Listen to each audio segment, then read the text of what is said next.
on! You son of a bitch! One day I'll get my own Carl Weathers BFF in order to aggressively high-five. Hey friends, I'm Tyler Nichols with JoBlo.com, and thank you so much for joining me today. We're looking at the famous alien hunter known as the Yacha, but you probably know them from a different name, the Predator. And there are few franchises that have the ups and downs of this series, because it's not all Arnold being a badass or Danny Glover saving the day. There's some pretty rough entries. From the jungles of Central America to the gang-torn streets of Los Angeles, all the way to an alien world and a variety of others, there's just so many different locations here. But what about the films themselves? We've got videos from myself, Mr. Andrew Hatfield, to help give you guys a better idea of this wide-spanning sci-fi horror series. So let's ready our weapons, protect our spines, and hope like hell the Predator doesn't see us as a threat. Because we're diving in and seeing what the happened to the Predator franchise. In 1987, sci-fi horror fans were gifted one of the best movies in the genre, in the form of John McTiernan's Predator, which somehow manages to pull off being both a survival action movie and an extraterrestrial slasher flick. Even if you're not old enough to have been around for its initial release, Predator remains one of the kings of the jungle for movie geeks. The film introduced a fascinating antagonist, an intergalactic hunter who's looking to match up with the deadliest animal on Earth, man. Not just any man, of course, but Arnold freaking Schwarzenegger. While the movie didn't explain a ton about its alien warrior, the hints were there that his species had a tantalizing backstory rife with possibilities. And since the movie was a box office hit, ending the year as the 10th biggest theatrical release, there was little doubt that we'd be getting a sequel. But just what kind of sequel would it be? You probably don't have time to bleed, but you surely have time to find out just what happened to Predator 2. It's alright, I'm a cop. I don't think he gives a shit. The first film's screenwriters, Jim and John Thomas, were prepared when the time came to pitch a sequel. According to the brothers, they came up with 5 or 6 potential ideas. One of them was even set during World War II, and would have seen German and American soldiers teaming up to fight the Predator. Now that sounds awesome, and who knows, we still might get to see that come to life one day. But 20th Century Fox wasn't going for it. What they did take a shine to was the idea of transferring the action from the literal jungle to the urban jungle. The studio felt that switching the setting would keep the overall concept fresh, and greenlit the sequel. Returning to produce was Joel Silver, the infamously blustery producer behind several of the biggest franchises in the 80s. Silver had noticed a young and up-and-coming director named Stephen Hopkins, who'd made an impact with an impressive Australian horror film called Dangerous Game, and who was, at the time, working on New Line Cinema's fifth Nightmare on Elm Street, Dream Child. Ultimately, Hopkins found the job of directing Dream Child a very difficult one, thanks to a rushed schedule and dwindling budget. So he was looking forward to working on a film with a proper amount of money, and the time to do it. When Hopkins agreed to direct Predator 2, he was immediately paired with the Thomas brothers, and added his own ideas to the concept. Naturally, everyone expected Arnie to return as Dutch, one of the 2 survivors of the Predator massacre. An early concept for Predator 2's opening scene would have taken place at the site of the first Predator's self-destruction, where another Predator finds his fallen brother's ARM computer thingy and learns exactly what went down in that jungle. He'd then focus in on Dutch, realizing that he was the man who did the impossible and came out on top of that fight. This new Predator would then go on to hunt for Dutch, leading him to LA, where Dutch teams up with a world-weary cop to defeat this new adversary. Sounds pretty cool, huh? Unfortunately, as you well know, Arnie would not be back. But why? There are 2 possible answers. Director Stephen Hopkins would go on to say that none other than James Cameron discouraged Arnie from doing Predator 2 because he thought it would make the upcoming Terminator 2 less special. The idea being that Arnie's return for another sequel right before T2 would dampen the novelty of the Cameron film. But producer John Davis has another reason, one of the oldest in the book: money. According to a 2022 interview with the producer, The studio and Arnie's people were locked in a stalemate over a $250,000 raise.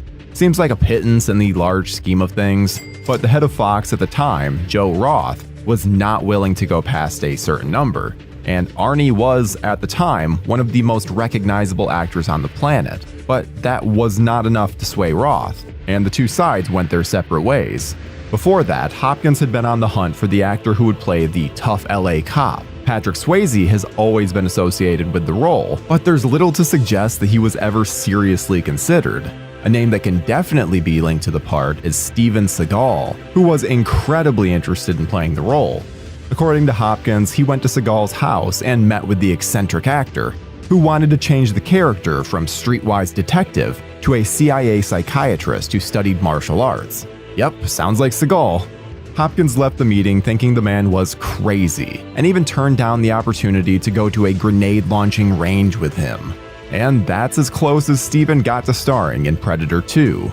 Now, with Arnie out of the picture, the character of Mike Harrigan would become the lead protagonist, and the Thomas brothers got to work retooling the script to reflect the change. Meanwhile, producer Joel Silver brought in a familiar face to play the part, Danny Glover, now a marquee name thanks to his appearance in the hugely successful Lethal Weapon movies.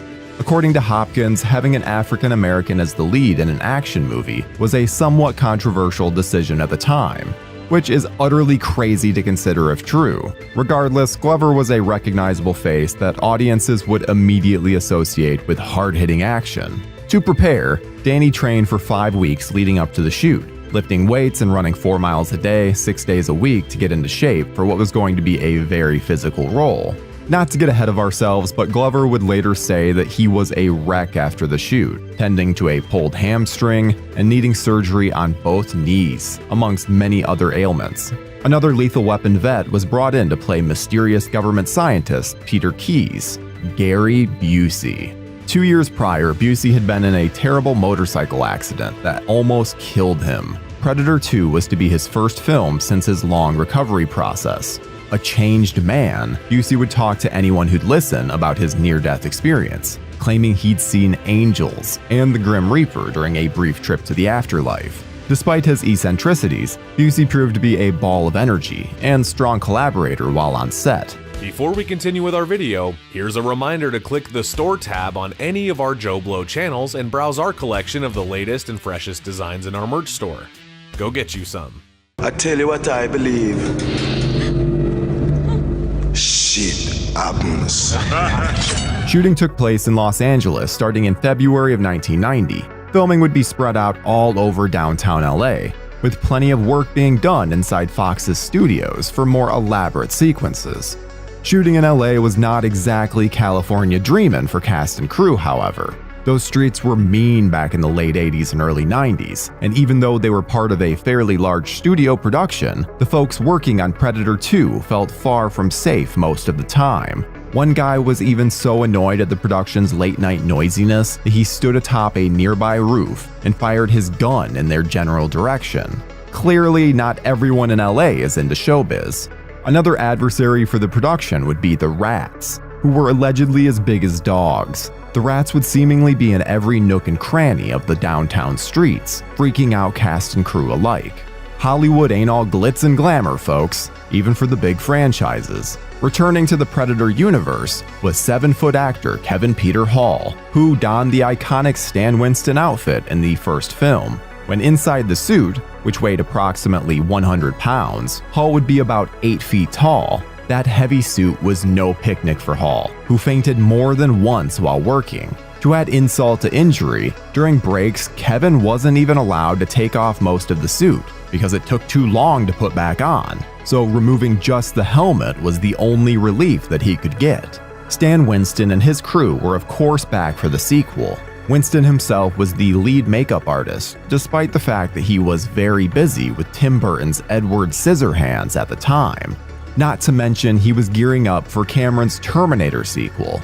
Winston's reason for returning was that he was so proud of his work on the first Predator that he didn't think that it would be right for anyone else to come in to work on his creation. Plus, the sequel gave Winston and his crew an opportunity to tweak and finesse things about the first design, in addition to adding a more colorful overall look to the creature. This Predator, as imagined by the writers and Hopkins, is younger, more ambitious, and more reckless than his counterpart in the first film. He's out to prove himself to his brethren, which is why he chooses LA as his hunting ground. Naturally, his impulsiveness means he's not quite ready for his final showdown with Detective Harrigan, as the latter gets the upper hand, pun intended, on his foe. For the scene where Harrigan and the Predator hang off an LA rooftop and the cop chops off the alien's arm, the production hired a stuntman who actually only had one arm, and put him in the suit for those sequences, where the creature's noticeably missing the limb. It was a harrowing shoot for Glover, who, despite being afraid of heights, really did hang precariously off the roof to accomplish the scene. The most expensive and ambitious sequence in the film takes place inside the Predator spaceship, which is somehow nestled underneath an apartment building. We don't ask questions about stuff like that. After Harrigan defeats the Predator, he's more than a little surprised to find there are 9 more Predators in his midst. Naturally, Stan Winston's crew had a lot of work on their hands, crafting 9 additional Predator suits. The Elder Predator, who tosses Harrigan a small trophy from the past, actually has the small head from the first film, just redesigned a bit to make him look older. Since it wasn't easy to find 9 actors who were very tall, the production found help in the surprising form of the LA Lakers. Danny Glover was a fan of the team and reached out to see if any of them wanted to suit up for the film, and they did. By now, you've probably seen the famous video of the Predators getting their dance on, but it never really gets old. And when you consider just how heavy those suits were, it's more than a little impressive to watch some of those moves. And here's one last fact about this scene. These are referred to as the Lost Predators because the suits ended up disappearing not long after production wrapped. How you lose 9 Predator costumes is beyond me, but let's not be surprised if a few of them wound up in the houses of some ex-basketball players. Another neat addition to the sequence was the presence of a familiar-looking animal skull, that of a xenomorph. Since the Alien and Predator franchises were both owned by Fox, Stan Winston thought that it would be a fun Easter egg to toss in. When the movie was finished and post-production was done, the final cut was sent to the MPAA for what was expected to be an R rating. Instead, the organization slapped the film with an NC-17. According to Hopkins, they were absolutely appalled by the gore in the film. The studio had to send the film back over and over again, an estimated 20 times before finally receiving an R rating. Sadly, it doesn't appear as though we'll ever get to see the uncut version of the film.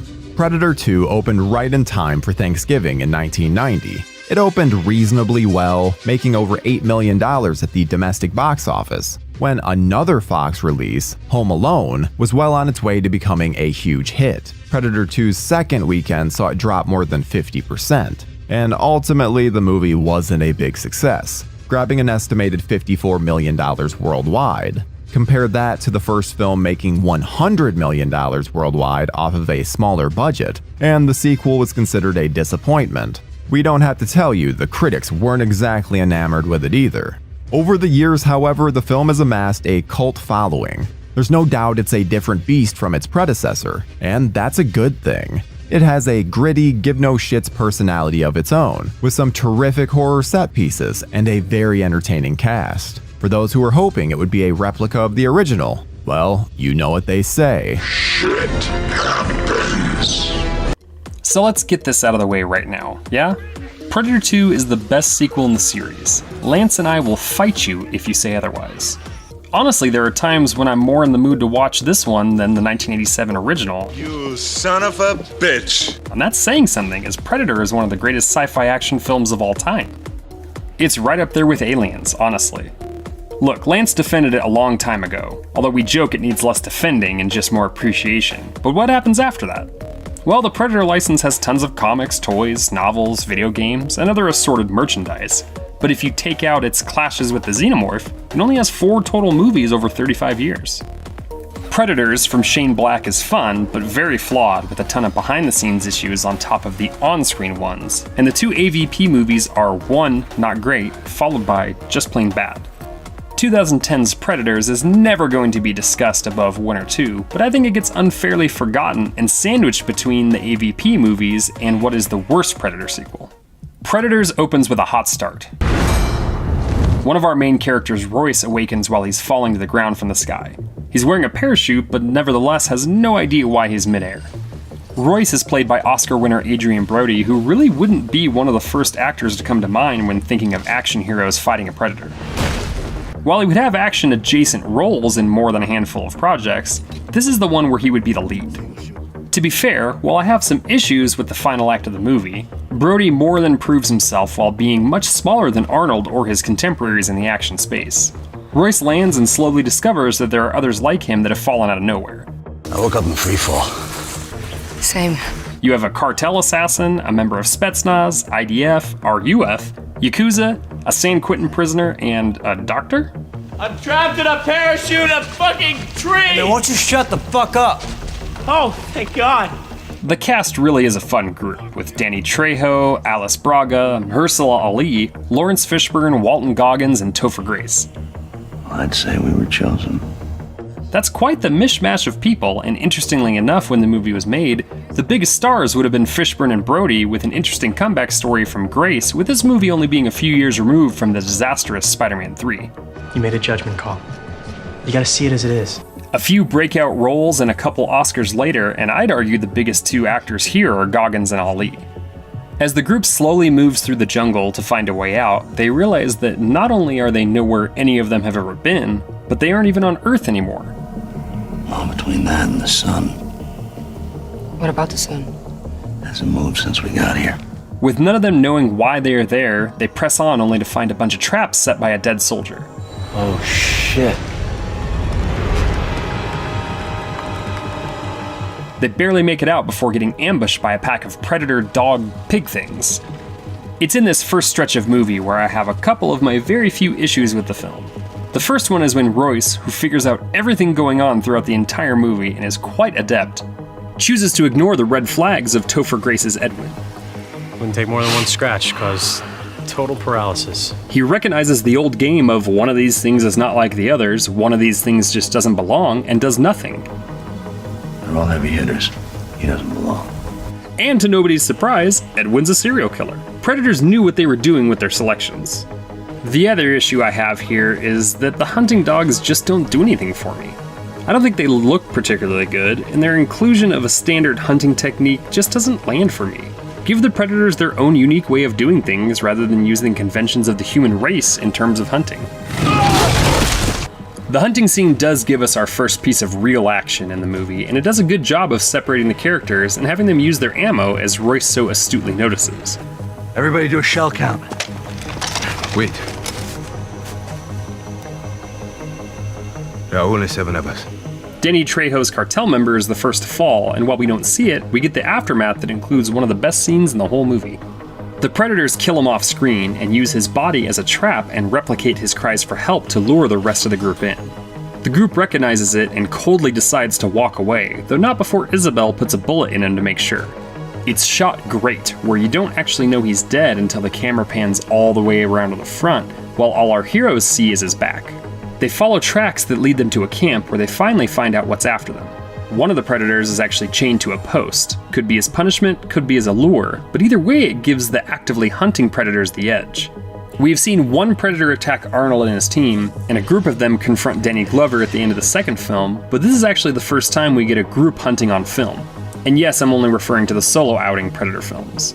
We had a lot of inspirational material between the video games, comic books, and those glorious Kenner toys of the 90s, but it was nice to see them in a proper film.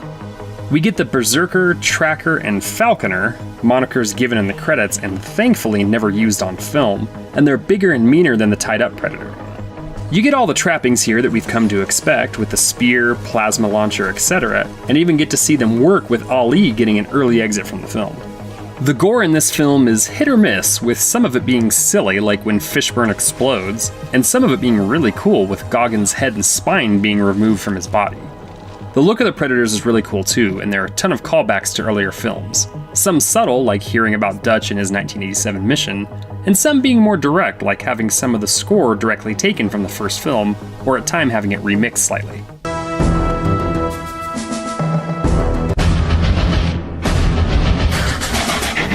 They even go as far as to play Long Tall Sally over the end credits. And even though I like it, as with a lot of franchises giving heavy callbacks, your mileage will vary depending on how into it you are. Our survivors regroup and now know they're being hunted before running into Lawrence Fishburne's insane survivor. He talks to invisible friends and gives some exposition on where they are. He's clearly having a great time with the role and of course eventually turns on them, trying to gas them to death and take all their stuff. He's killed a couple predators already and is looking to survive longer.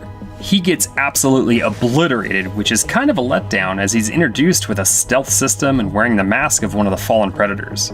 Crazy or not, I expected him to put up some sort of fight or last stand. The remaining survivors make their way out of Nolan's base of operations, which is some sort of crashed ship, and we get a few quick kills to thin the group down. The Spetsnaz soldier, who ends up being way cooler and more endearing than he had any right to be, takes out one of the predators with him by blowing up the entire escape tunnel. The next scene is kind of controversial, as in the preview we see a whole slew of red predator aiming reticles, but when the scene in question comes up during the movie, it's down to 1 and there are only 2 active predators left. Walt Goggins' inmate character jumps on the beast and gives him the old prison shank treatment, giving the rest of the group time to escape before he gets some important bones removed. As the group goes along, we get a scene that is what a lot of fans probably wanted in 1987. In the original, Sonny Landham's stoic soldier Billy allows the final 3 of Anna, Dutch, and Poncho to, get to the choppa, and stays behind to fight the Predator one-on-one. We don't see any of the fight and only hear his ludicrously loud and echoey scream. But here we get the full fight, High Noon style. Hanzo, the Yakuza member of the ragtag group, uses the sword he found at Nolan's and faces off against one of the 2 remaining Predators. It's a fun scene, even with the Predator dance fighting like he's waiting for a Mortal Kombat match to start, and Hanzo was able to take his opponent out, just unfortunately at the cost of his own life. With not much hope left, the final trio head back to base camp and decide to let the captured Predator go. The enemy of my enemy is my friend and all that. We get a brief Predator fight, and while he has a valiant effort, the, well, let's call him good Predator, falls to the 2.0 version. While attempting to escape, Edwin gets caught in a bear trap looking thing, and Royce wants to leave him. Isabel stays, and we are shown the monster that Edwin really is. It's a neurotoxin. There's so many to choose from around here. Royce comes back and takes down Edwin while also figuring out a way to use him as bait as the final fight begins. The final problem I have with the movie is that they just cram the last third of the original film into less than 10 minutes. Royce uses all the tricks we saw used in the first film, with tricking the vision sensors of the final Predator, cooling his body temp while he hides, and he uses hand-to-hand weapons to fight it. I enjoy most of the callbacks this movie presents, but this one feels off and boring. They could have found 100 different ways to have the climax take place, but decided to do the rehash of an almost perfect film. It's kind of a letdown. Royce wins with the help of a nicely timed shot from Isabel, and our heroes are left to find a way off the planet just as they see more supplies and parachutes coming down. Another hunt is imminent, but they are a little more prepared this time. The movie did well at the box office, taking in $127 million on a $40 million budget. That's not summer blockbuster numbers, and it was swallowed handily by Minions being released the same week, Toy Story 3 still raking in money from the previous month, and Inception eating its lunch the following week. The behind-the-camera team includes producer Robert Rodriguez, and if you look, you can see his style all over the movie. Director Nimrod Antal has had a small but fun career with the thriller Vacancy, the action vehicle Armored with Jean Reno and Fishburne again, and most recently 2 episodes of the current Stranger Things season. Writers Michael Finch and Alex Litvak have lived almost exclusively in the action realm, and did a good job understanding the characters that Thomas Brothers created 2 decades prior. Predators doesn't match the out-of-nowhere success of the first movie, nor has it hit the cult classic of the first sequel, but it does get unfairly sandwiched within the category of other Predator movies. If you haven't seen it in a while, give it a whirl. This dumb-looking dog does hunt. A Predator movie directed by Lethal Weapon's Shane Black, written by himself and Fred Decker, the director of The Monster Squad. This sounded like the recipe for an awesome sci-fi action horror film, but what Black delivered was one of the least popular films in the Predator franchise, with a third act that was completely different from what was originally written, and a variety of bad ideas being filmed as potential endings. Critics were left unimpressed, fans were left disappointed, and now we're going to dig in to what happened to the Predator.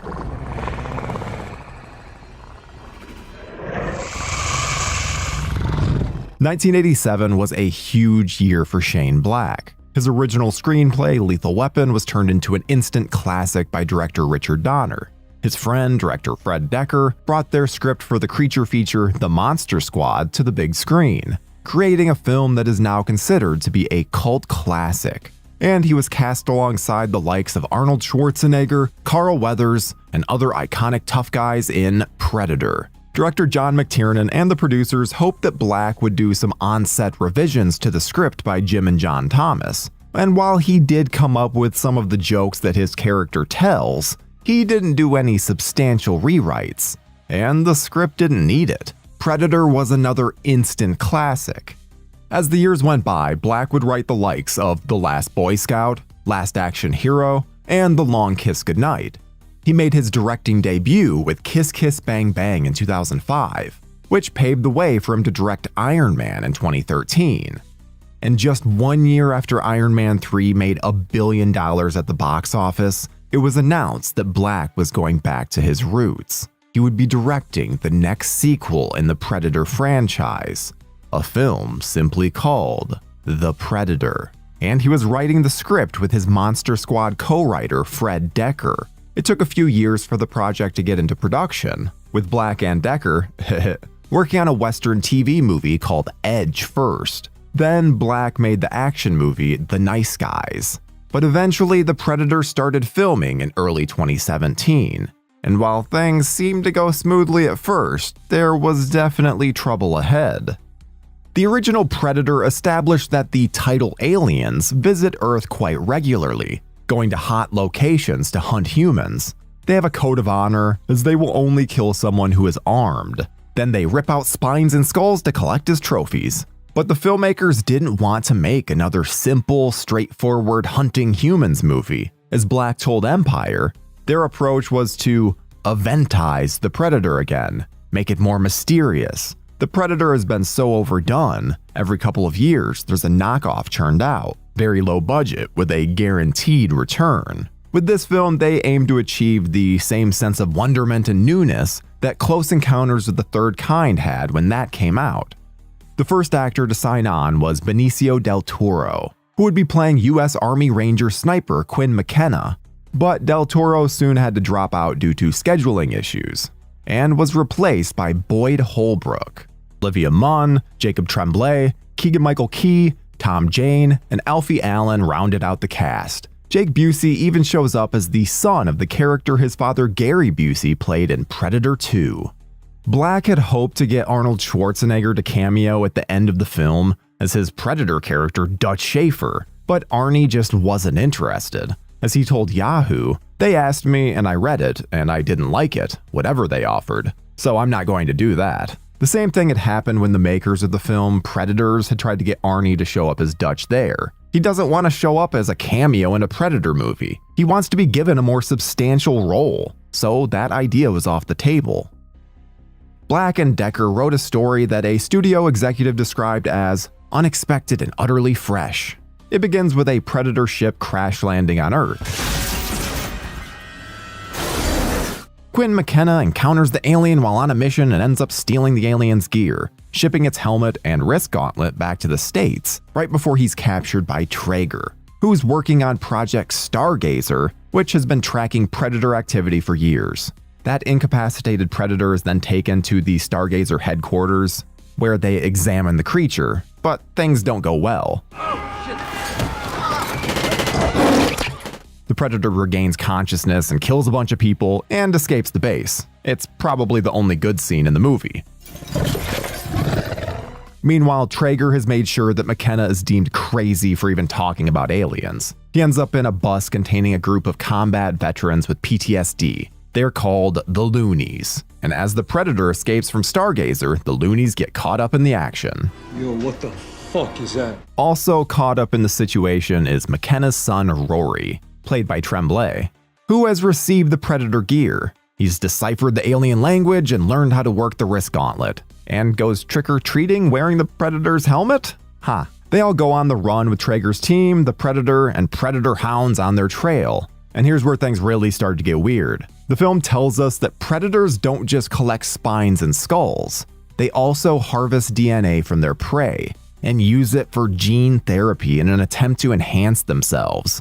We see the result when a hulking beast called the Upgrade Predator shows up and kills the other predator. A CGI creation, the Upgrade is 11 feet tall with bulletproof skin and tech implants. The other predator, the Fugitive, got on its bad side by stealing cargo. And the cargo in this film is very different from what Black & Decker originally envisioned.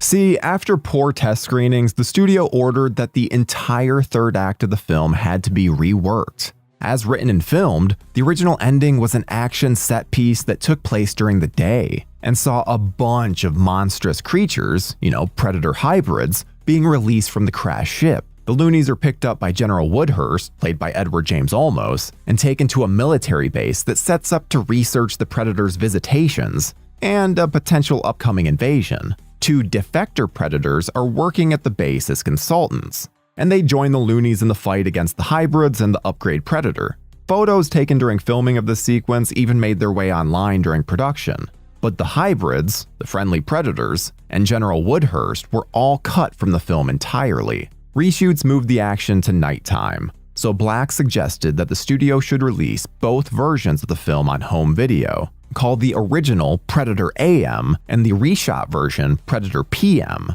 But the studio didn't go for that idea because they didn't want to pay to finish the hybrid special effects. So all we get to see are the reshoots. This is where the Upgrade Predator hunts characters in the dark woods and reveals that it is intensely interested in Rory because it sees his autism as an advancement in human evolution.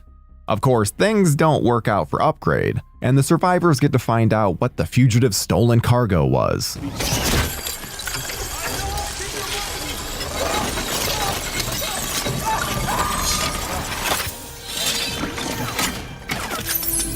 The cargo was supposed to be the hybrids. Now Black had to figure out what to replace them with. A few options were filmed, with the idea being that the cargo should be something that could help Earth fend off a predator invasion. How about someone from the Alien franchise? Stuntwoman Brianna Watkins emerged from a cryostasis tube as alien heroine Ellen Ripley in one version of the ending, and an adult version of Newt from Aliens in another version.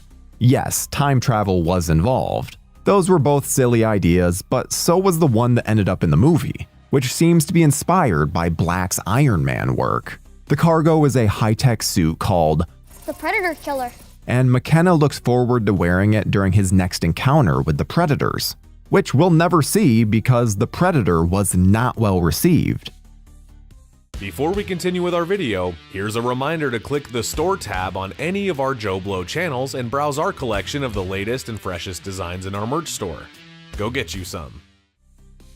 The film was aiming for an early 2018 theatrical release, but got pushed back to September due to rewrites and reshoots. Many fans saw that as reason to be concerned, and around the time of release, The Predator got some pretty bad press. It was revealed that Olivia Munn had demanded a scene be cut from the film when she found out her scene partner was a registered sex offender. But it was just a scene involving a jogger hitting on her character, so it was easy to remove it.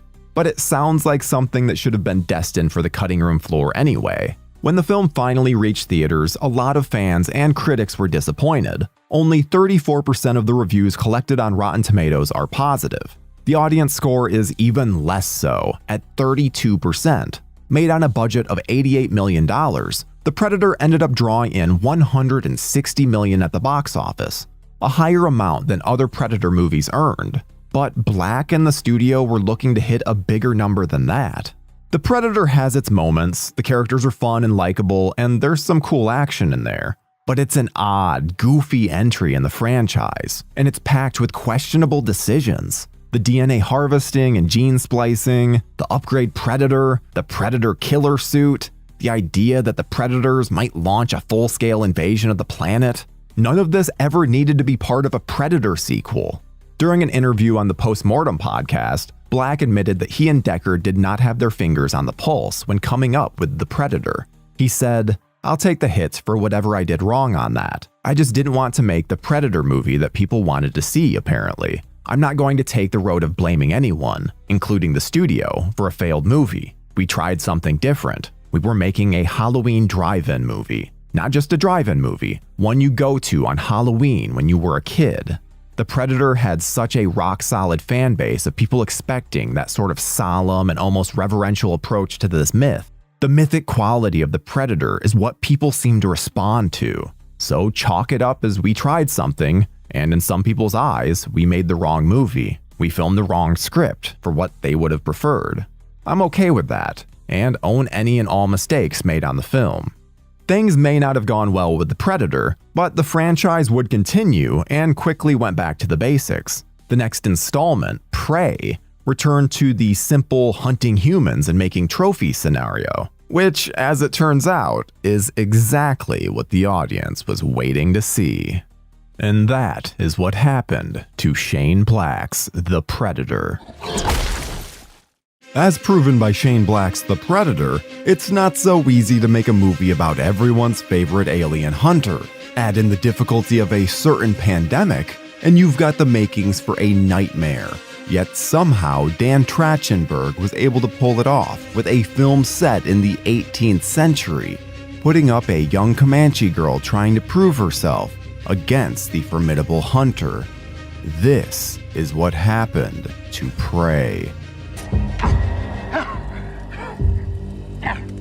You think that I'm not a hunter like you?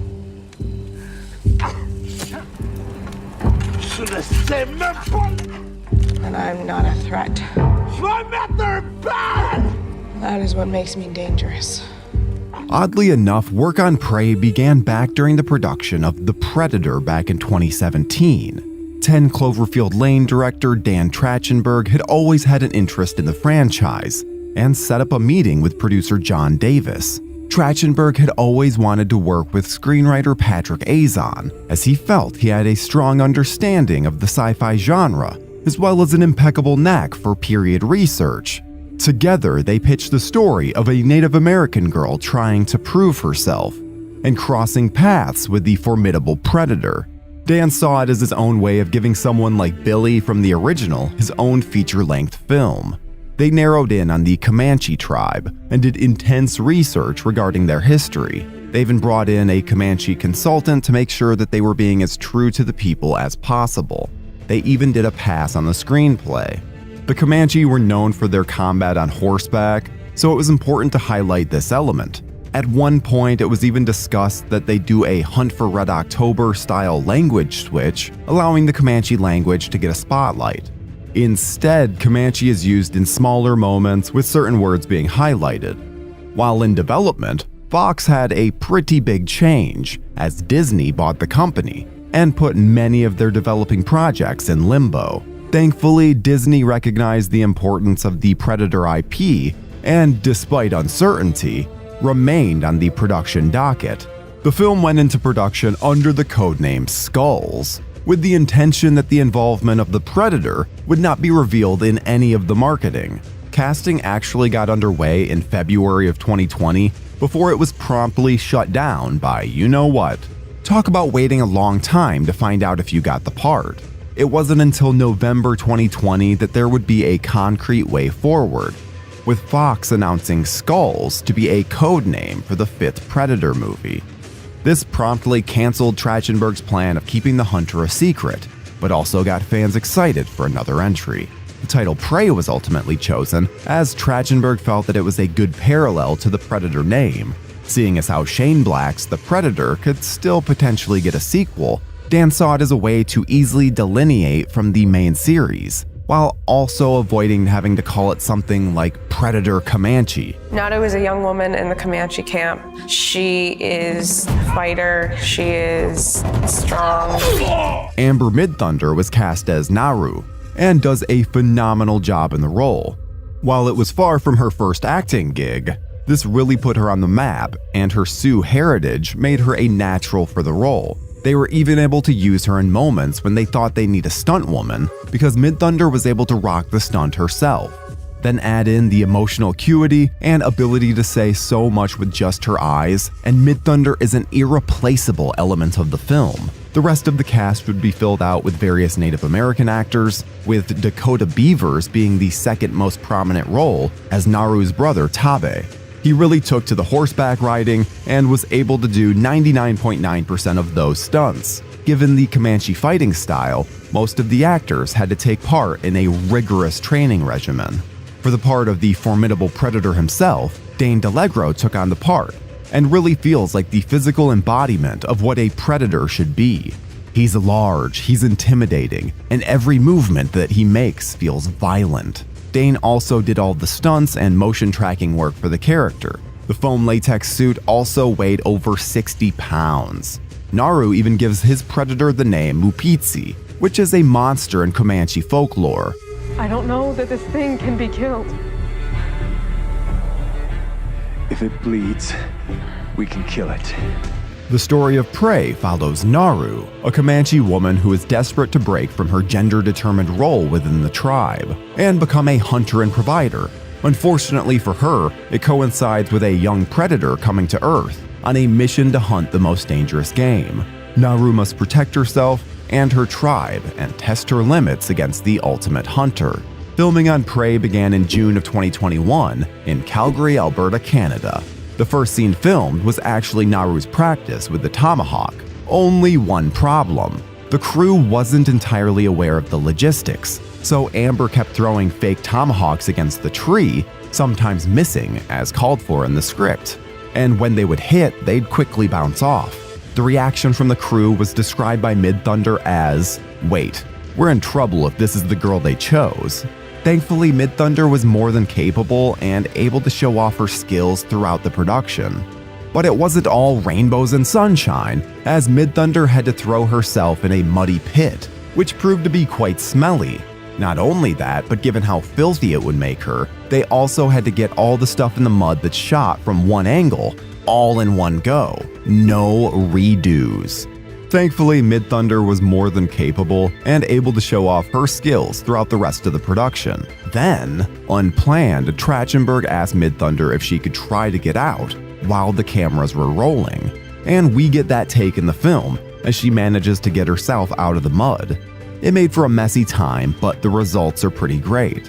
Despite not having reception in the Alberta wilderness, Amber kept her phone on her at all times, hiding it behind rocks or within some of her wardrobe. She did this to keep up with the script rewrites, as she had the script on her phone, and also to take photos constantly during the production. Initially, we were meant to see hints of the predator much earlier in the story, with his camoed silhouette showing as the hunters are out looking for the lion. But this was cut after they decided that the predator shouldn't be that near them so early. So while the scenes remain, the predator's presence does not. Another important character in the film is Sari, Naru's dog and faithful companion. Sari is actually the Comanche word for dog, which I'm probably butchering, and two different canines played the part. Coco played the dog for all scenes except the one where he's running, and that's Tofu, who does the running part with the CGI deer. Oddly enough, CGI actually came into play in places that you wouldn't expect. Obviously, the lion and the bear are complete CGI recreations. They even had a guy on all fours pretending to be the giant cat, which just makes this scene and the acting in it all the more impressive. While the predator face that we see in the film has a CGI overlay, we still get to see plenty of the wonderful practical effects work. It was a fantastic design by Predator and Alien regulars Alec Gillis and Tom Woodruff Jr. It harkens back to the original look while making him considerably more alien and less armored. They also made the animals that we see in the film that aren't real. Another bit of odd CGI is a scene where Naru leaves the river after the predator battles with the bear. It's a blink and you'll miss it moment, but those arms are actually CGI, as Mid-Thunder was wearing a wetsuit due to the extremely cold temperatures of the water. We also see a bit of an old school version of some classic Predator weapons. His laser cannon is now just laser-guided bolts, which still certainly leave an impact.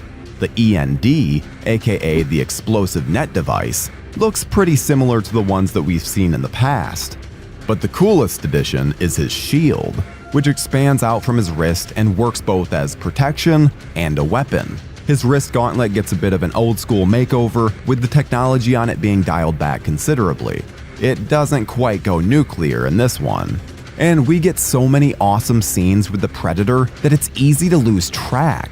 Its initial arrival, its encounter with the wolf and the bear, not to mention the smoky decimation of all the French fur traders. We get some all-time Predator moments here. When it came to the look of Prey, cinematographer Jeff Cutter took a naturalistic approach, using natural lighting when at all possible. The film was shot in anamorphic widescreen, and he really wanted to take advantage of the lush natural landscapes. And given the Calgary filming location, they were able to take advantage of the very long summer days, with even the magic hour doubling. After so much city living for old Preds, it's nice to see him back in a forest, and actually be able to see what's happening. For the Predator vision sequences, rather than filming normally then altering it in post, they were actually filmed using a thermographic camera on top of a regular one. Dan Trachtenberg is a big gamer and was playing Assassin's Creed Valhalla during pre-production and found himself in love with the score. So he sought out Sarah Schachner to compose the score for Prey. And it's truly incredible and genre-bending. You can even hear hints of Alan Silvestri's original score done through cello.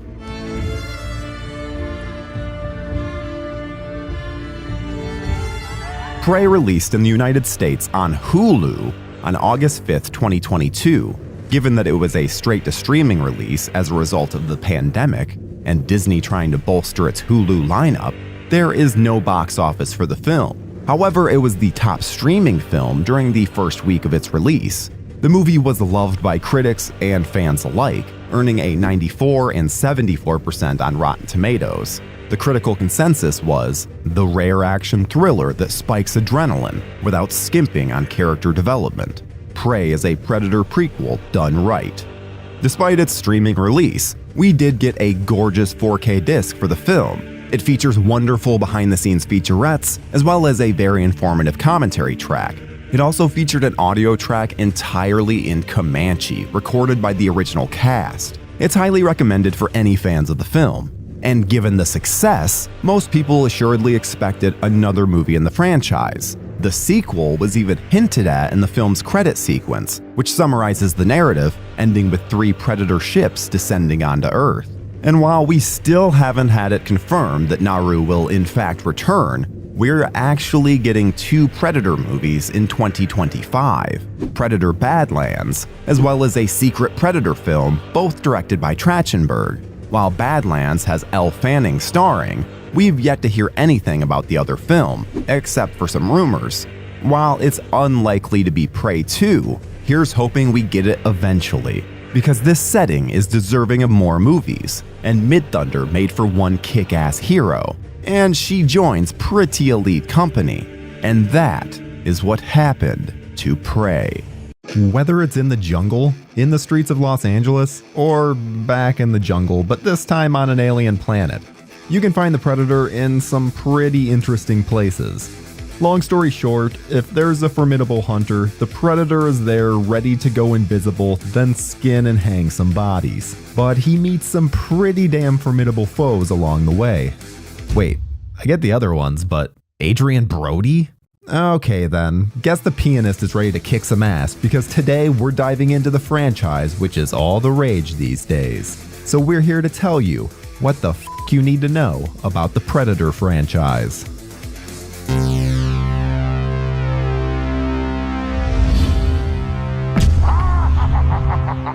If it bleeds, we can kill it.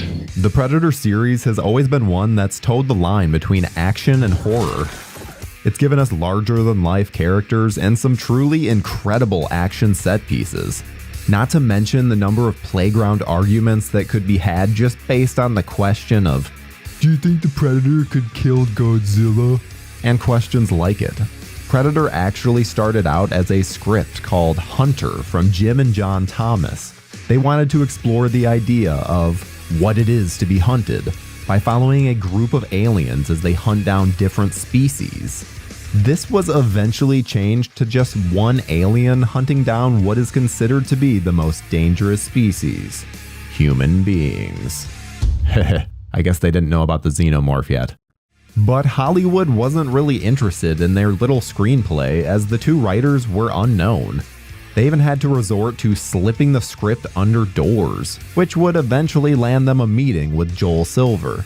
Silver saw potential in the script and wanted to not only up the budget, but make it much more action-packed. These horror and sci-fi roots with action accents really helped shape the series into what it would eventually become. But what exactly are these creatures? You're one ugly motherfucker. The Predators are actually known as the Yacha, and they're an extraterrestrial species whose sole purpose is to trophy hunt other species for sport. Their grotesque face may resemble the part of the human anatomy that we can't talk about here, but that doesn't make it any less terrifying. They utilize advanced technology such as camouflage and plasma cannons in order to hunt their prey. But they also have simpler items such as a double blade, a razor boomerang, and even a netting that retracts completely. They are the ultimate hunters. Hell, they're such badasses that they even breed xenomorphs because they view them as such worthy targets.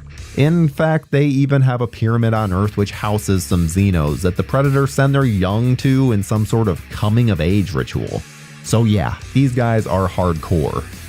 And the Predator character has been played by many different stunt performers over the years.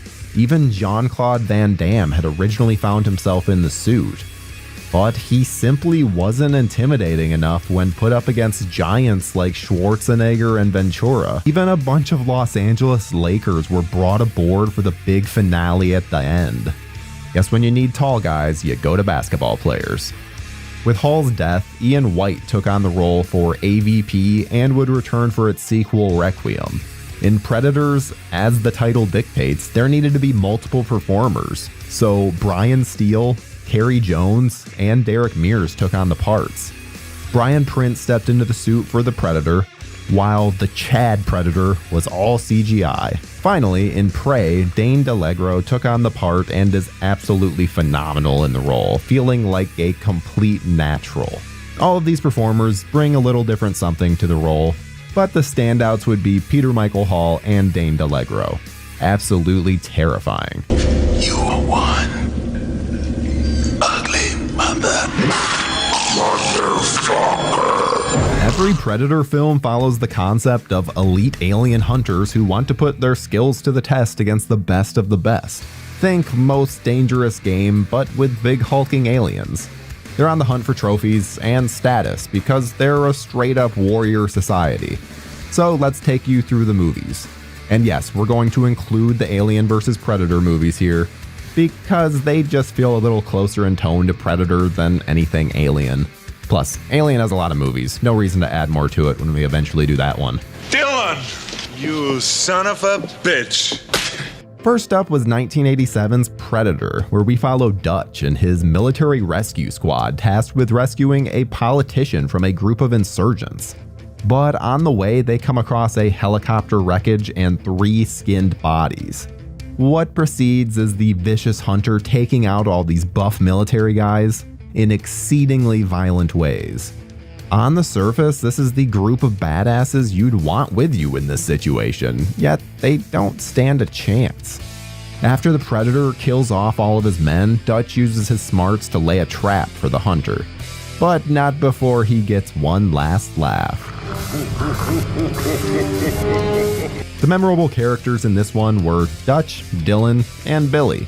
And sure, you could probably add Jesse Ventura's Blaine to the list, but hell, I will always just refer to him as Jesse Ventura. Okay, pussy face. It's your move. Shit happens. Predator 2 came in 1990 and took the Predator out of the jungles of Central America to the concrete jungle of Los Angeles. But this isn't just any LA. This is an LA where things have gone to shit. Gangs are out of control, and Lieutenant Mike Harrigan has been trying to take down the drug cartels.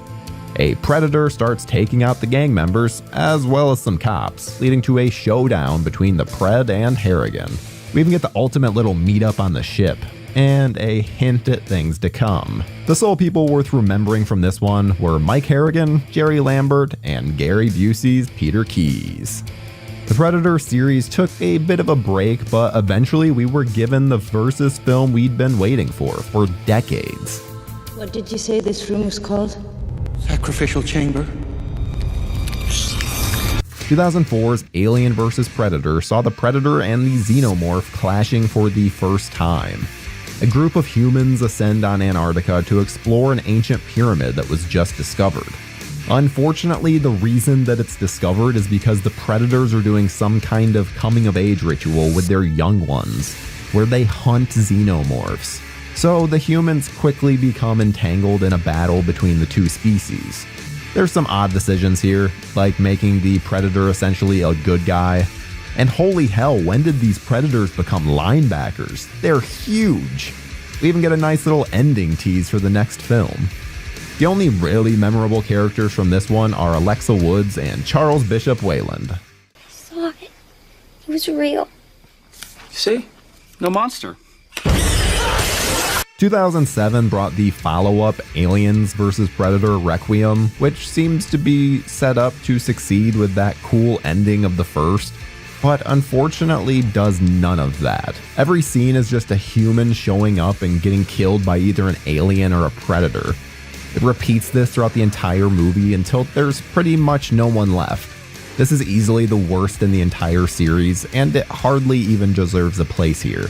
The aliens take over a small town and the Predators come in to wipe them out. We also get this insane Predator-Xenomorph hybrid that sounds cool but hardly manages anything other than to lumber around. It's an infuriating movie if you're a fan of either franchise, and I can't say loud enough to stay far, far away from it. Even the final battle is a disappointment. Literally, one of the only things to enjoy about this movie is the random cameo from Rickety Cricket. He's the only person even worth mentioning, and he's in it for all of 30 seconds. Rise up, gonna get higher and higher, woo! The ones that are running things up there, the larger ones hunt the smaller ones. It's some kind of blood feud, I guess, been going on for a long time. Thankfully, things got back on track with 2010's Predators, which saw some of the most elite killers on Earth kidnapped and dropped off on an alien world. This is apparently something that the Predators do sporadically as they come across someone that was taken during a prior hunt. Ooh, Lawrence Fishburne. Adrian Brody's Royce is our main badass, and he seems to be on top of every situation, even keeping an eye out for bad guy Topher Grace. Eventually, he manages to kill one of the Predators, but they're still stuck in this alien world. Royce, Ronald, and Edwin all stand out in this one, and it's a shame we never got a sequel. How'd you snag a ticket on this shitmobile? Put a bullet in the CO. He was an asshole. Despite the last film seemingly setting up an awesome sequel, The Predator came to us in 2018 and decided to do its own thing. Following warring clans, one Predator has escaped with important materials and is being hunted down by another one. They wind up on Earth and duke it out, while these humans just consistently make matters worse. And I'm not even going to get into the annoying autistic kid or Olivia Munn. They also decide to introduce this ridiculous Guyver-like armor called the Predator Killer that looks just as silly as it sounds. The only people from this movie that were even worth mentioning were Thomas Jane and Keegan-Michael Key, but I couldn't tell you their names to save my life, so were they really even that memorable? Why do you want to hunt? Because you all think that I can't. Then 2022 finally saw the return of the elite alien hunter with Prey. Set 300 years ago and following the Comanche Nation, a young woman fights to protect her tribe against a deadly hunter. There are beautiful visuals, and the Predator has never looked better, slimming down and slaughtering everyone in its path. Oh, Preddy is an absolute force of nature here, and features some of the coolest stuff you'll ever see in a Predator movie. The memorable characters here are Naru and Tabe, though I really can't say enough good things about Naru. This woman is Dutch levels of badass, and she did so with a lot less muscle to help out. There's an obvious woman empowerment angle here, but it's natural and it works. Here's hoping we see more of Naru in the future. Okay, who's next? So, which of these movies are exactly worth your time? Well, as far as essential viewing, I would say Predator, Predators, and Prey. And then, if you have the time, and I know this is controversial, Predator 2 and Alien vs. Predator. And then for the skip it portion, definitely Aliens vs. Predator Requiem and The Predator. And if you're still in the Predator mood after all of that, there's plenty of other mediums to explore as well, with plenty of comic books and novels which tell the further exploits of these creatures. There have even been several games based on the series, some of which we've covered on our Playing with Fear show, but there are others too, like Predator Concrete Jungle and Predator Hunting Grounds, both of which are fun for different reasons. So if you're into the character, there's a lot of options. The future of the Predator series has never been brighter. With Prey finding absolutely massive success through its Hulu release, people are already clamoring for more from Dan Trachtenberg. Rumors of Prey 2 have already been in full effect. So whether we get a continuation of Naru's story or placed in an entirely different time period, one thing we know for certain: someone's getting hunted.